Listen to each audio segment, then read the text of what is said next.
দেবাশিস দা, কেরল ব্লাস্টার্সের বিরুদ্ধে মোহনবাগান শনিবার দিন অ্যাওয়ে ম্যাচ খেলতে চলেছে।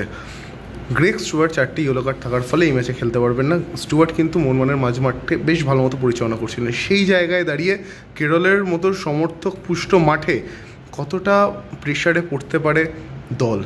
আর এর সঙ্গে আরেকটা আছে যে স্টুয়ার্ট যদি না খেলে সেক্ষেত্রে কামিন্স না দিমি, আপনি কাকে প্রেফার করবেন শুরু করার দিক থেকে? কারণ দিমি কিন্তু রিকভারি করার পর দীর্ঘদিন বেঞ্চে বসে।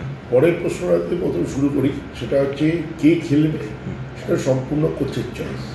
কামিন্স খেলবে না দিমি খেলবে সম্পূর্ণ কোচ ওই মুহূর্তে যেটা বুঝবে, কারণ উনি রোজ প্র্যাকটিসের মধ্যে আছেন, উনি দেখছেন কে ভালো খেলবে তাকেই খেলাবেন এবং বেস্ট 11ই খেলবে, অ্যাভেলেবেল বেস্ট 11।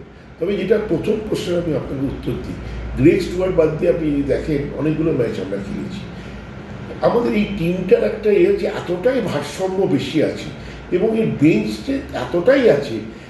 গ্রেগ স্টুয়ার্ট খেললো না, কামিন্স খেললো না, ওপরে দিমি খেললো না, ম্যাকলারেন খেললো না, নিচে দিব্যেন্দু খেললো না, টম খেললো, টিম কিন্তু সেই ক্লিন শিটই রেখে চলেছে, টিম কিন্তু জিতেই চলেছে।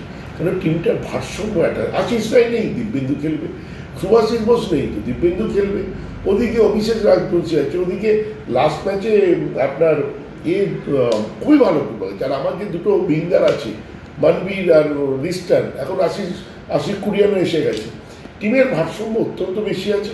সেই জন্যে কে থাকলো আর কে থাকলো না তাতে মোহনবাগানের কিছু যায় আসে না, মোহনবাগান সেরা খেলা খেলবে।